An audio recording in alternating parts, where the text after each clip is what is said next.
Hello दोस्तों, आज की हमारी कहानी है मजाक या सच। कहानी अच्छी लगे तो लाइक ज़रूर कीजिएगा। कीर्ति, कीर्ति कहाँ हो? कब से आवाज़ लगा रहा हूँ और तुम यहाँ छत पर हो? सुमित कीर्ति को कोसते हुए छत पर आया है। पसीना पसीना हो रखी हो, बाल देखो सफ़ेदी आने लगी है। आज शाम को पार्टी में जाना है, ऐसे जाओगी? सब बोलेंगे ये सुमित के साथ बुढ़िया कौन आई है। सुमित ने मजाक उड़ाते हुए बोला।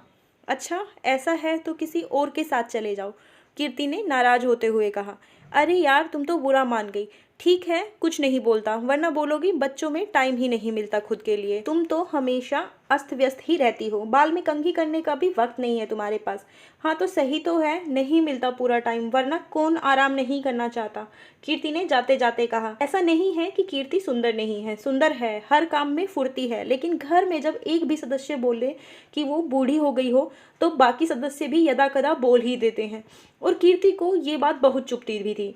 हुआ यह था कि एक दिन कीर्ति अपनी सास को दवाई देना भूल गई, जिससे उनकी शुगर थोड़ी ऊपर नीचे हो गई। इस बात पर सासू माँ ने कीर्ति को खूब सुनाया और बोल दिया, तू अब बूढ़ी हो गई है, तुझे याददाश्त की दवाई लेनी चाहिए। वो दिन और आज का दिन, कभी पति तो कभी बच्चे बोल ही देते हैं मम्मी तुम बूढ़ी हो गई हो। कीर्ति ने सुर्ख लाल रंग का गाउन निकाला, अच्छा सा जूड़ा बांधकर साइड में एक क्लिप लगाई, गले में हीरे का हार और ऊंची एड़ी की सैंडल पहनी। खूब जच रही हो कीर्ति, आज तो अपनी उम्र से आधी लग रही हो। सुमित ने कहा, मैं तो ठीक लग रही हूँ, आप भी ठीक से तैयार हो जाओ, वरना लोग कहेंगे किस अंकल के साथ आई है कीर्ति।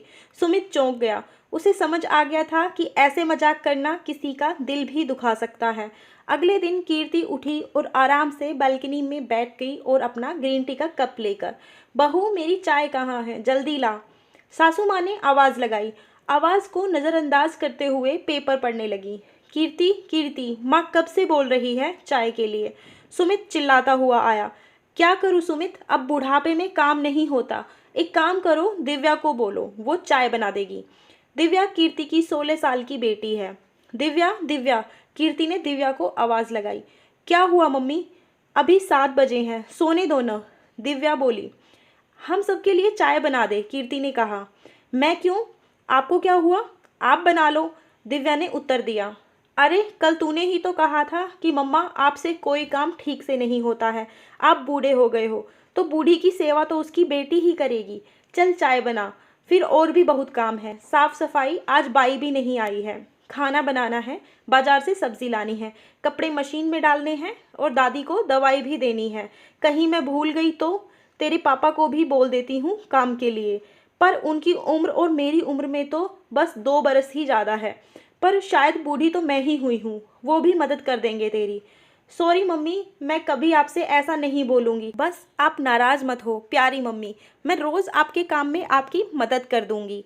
आप बहुत सुंदर हो मम्मा, वो तो हम ऐसे ही बोल देते हैं, कभी सोचा ही नहीं कि आपको कितना बुरा लगता है। आपको इतने काम होते हैं, इसीलिए आप टाइम नहीं निकाल पाते, लेकिन अब से मैं प्रॉमिस कर रही हूँ कि हम आपका पूरा ध्यान रखेंगे। हाँ कीर्ति, हम सब ध्यान रखेंगे, हमें कब क्या बोलना चाहिए।